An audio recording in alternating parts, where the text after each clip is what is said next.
Back to Gotians Games, and there's been a big update, or will be a big update, I should say, for SAOIF coming on the 2nd anniversary of the game. And I, for one, am actually really excited about some of these changes.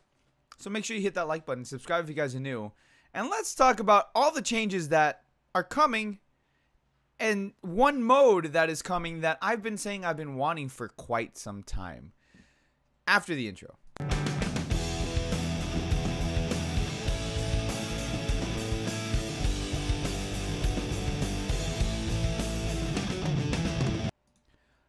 Alright guys, so big changes are coming, and this info is coming from a live stream that happened regarding SAOIF.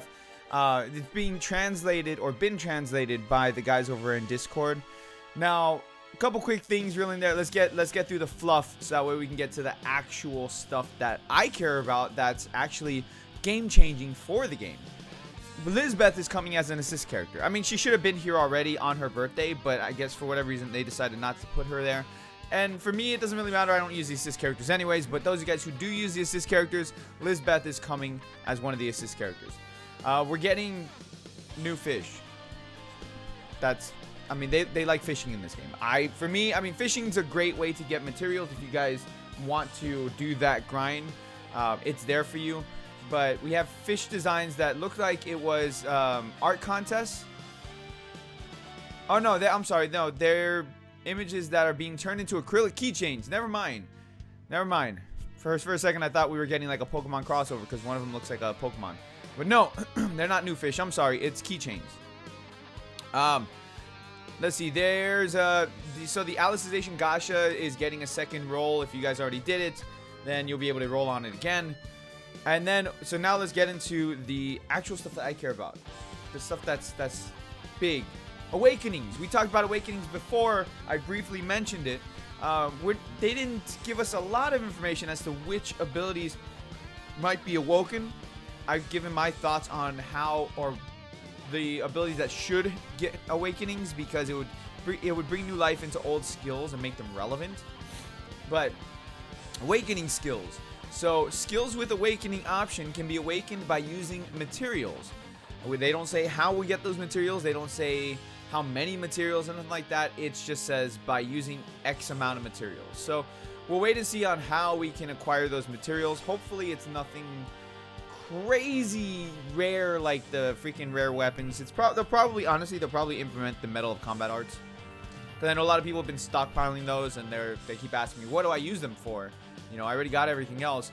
I would say keep holding on to them at this point. Hold on to your Medal Combat Arts, because I have a feeling they're going to be using that to awaken your skills. And again, I would like the skills to be old skills like Vivid Strike Kirito, even Majestic Climb. Like, all those skills could use buffs, and awakening them would give us that buff, because then they would have higher stats and do more damage, and potentially give us extra things on top of it. So by awakening a skill and completing the set requirements, you can enter a rush mode for a determined time period.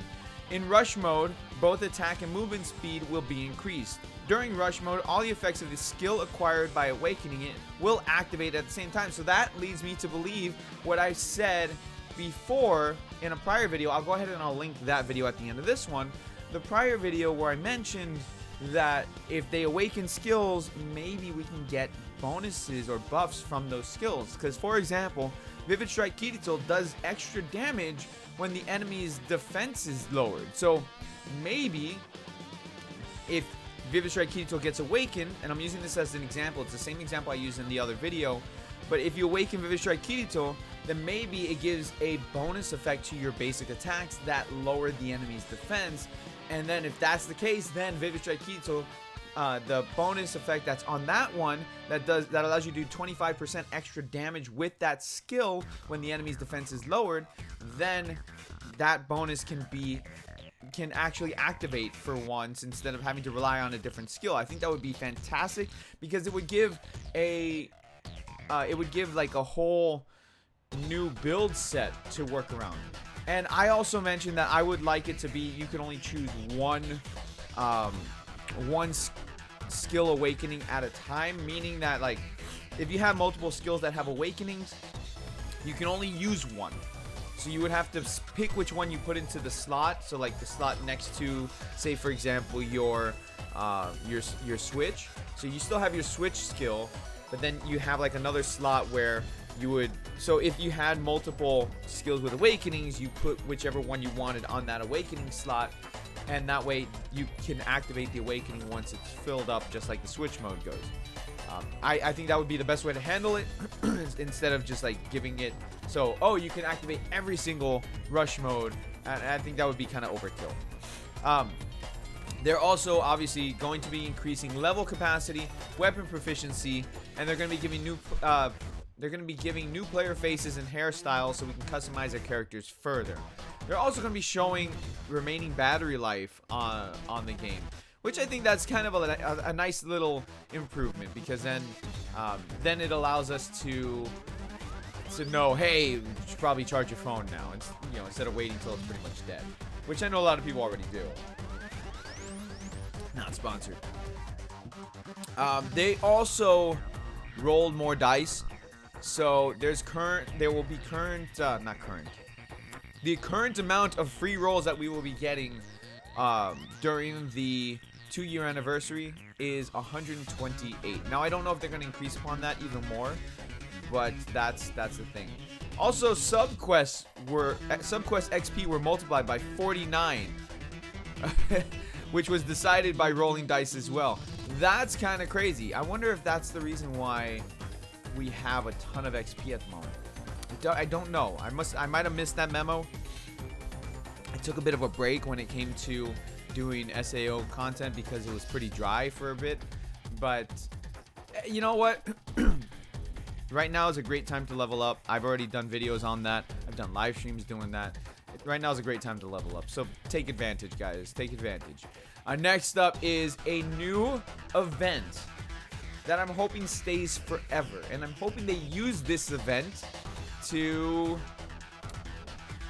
how can I put this, as endgame content. I think this would be a game changer. This event would be a game saver for this game.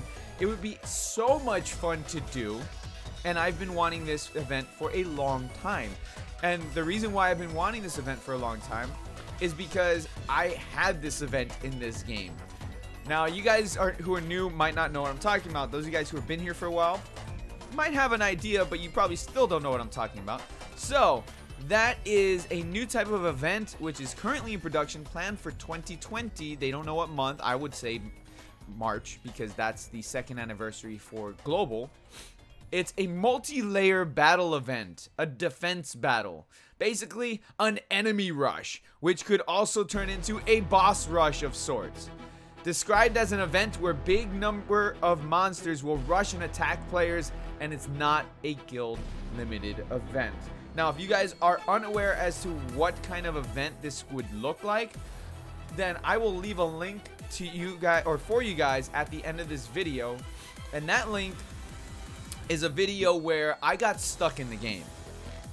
Basically what happened was the game glitched out because of modders, and what happened with the modders is that when people mod the game, they basically one-shot enemies, creating this kind of weird flux of enemies, especially if they're teleporting, because there was also a teleportation mod. And so what happened was it created weird layers of enemies that just compiled into one server.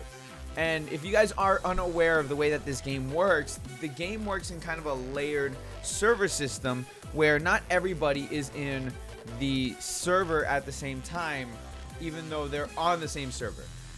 The way that the layered server system works is that the how can I put this?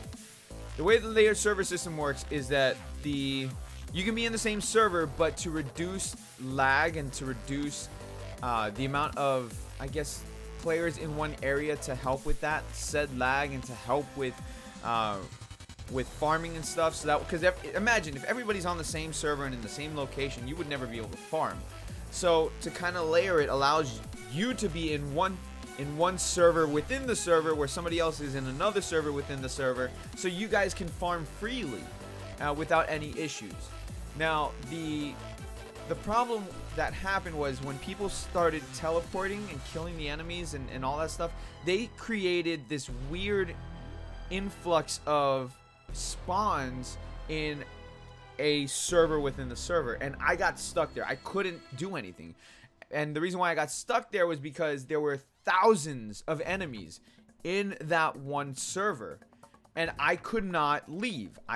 If I would try to leave the area, the game would crash. If I would try to attack an area or to try to attack an enemy, the game would crash, and I would instantly die anyways because there was so many enemies that you aggro all of them in one AoE shot and you die. So the only way to do this was I had to group up with people so that way they could join the soft server that I was in, and we could go and kill all of them. And I have a video for you guys. I'll link it at the end of this one so you guys can take a look at that. I had so much fun doing this that I wanted this to be a mode in the game. I wanted us to have an enemy rush or a boss rush, basically, where we're stuck in a room and enemies are rushing at us one after another, or not one after another, but like massive waves of enemies, and basically we have to survive the waves of enemies, and the longer we survive, the more rewards we get. I've been wanting this for, I think it's been over a year. It has been. When this happened, this was in September of last year, so it's been well over a year now since this happened, and I've been wanting this as an event. And the reason why I see this becoming a thing with like a boss rush is because you could do end game content for this where you have an enemy rush and you have a boss rush. Basically, you're fighting one boss after another. Limit the amount of items that you could use. Increase the HP of the bosses and how much they attack for. Make it an event where you party up. It's a party of 6 people, and you 6 gotta fight 10 bosses. Or like 5, whatever they want to do, 5 bosses in a row, but they're hard. They're not like entry level bosses. They're not the bosses that, they're not the same stats that you fought them when they were on their floor. No, make it so that they're level 90 and up. So like you got it, recommended level is 90 and up to fight these bosses. One boss after another, after another, after another. Limit the amount of items, limit the amount of resurrections you can do, like using the items, and just go at it with your group of 5. And I think that would be fantastic. It would be so much fun. It would add a layer of end game content, and you know, don't make it limited to how many times you could do it a day, but make it so you have currency that you get after you complete it. Not for each boss that you do. No, you have to defeat it every single time, get the currency, and take that currency to a vendor, and then you could trade it for like skills or weapon, or like rare weapons or rare armor. You know what? Rare armor. That would be a fantastic thing. Rare armor. Do that. Make it so you get skill records or rare armor, or trade it in for Memorial Neater. Things like that that we can't normally get anywhere else. That would be fantastic. Blizzard, Asobimo, you listening, you watching, do that. Do it, do it, do it. I want that. That would be a fantastic way to give new life to endgame content. This is what I've been wanting. This is what I've been wanting in this game to make me excited about the game again. Give us a boss rush. Give us an enemy rush. Like, oh my god, survival of the fittest. Make it so, hell, even if you want to do like different levels, so maybe level 70, level 90, and then level 110. Make it so we can't have leechers. If there's a leecher, no way in hell you're gonna win. Maybe you will, but still, you know, make it so we want to group up with other people. Don't make it quick party. Do not allow quick party in this thing. I don't want to have a quick party and have leechers. No. Make it so you have to use your own teammates or people that you want to party with. Because quick party, let's be honest, it's a good idea, but leechers make it bad. So with that, guys, I know that was a bit of a long tangent on that event, but because that event would really be a game changer for me. So hopefully you guys like what's to come. You're excited for it. Hit the like button, subscribe if you guys are new, all of that stuff. Shout out to DJ H in the Discord, in the SAOIF Discord, for giving us all the translations and stuff. And I'm excited for those because it's a big change. With that, guys, I will catch you all later. You guys have a great rest of your day. Thank you so much. Peace out, guys.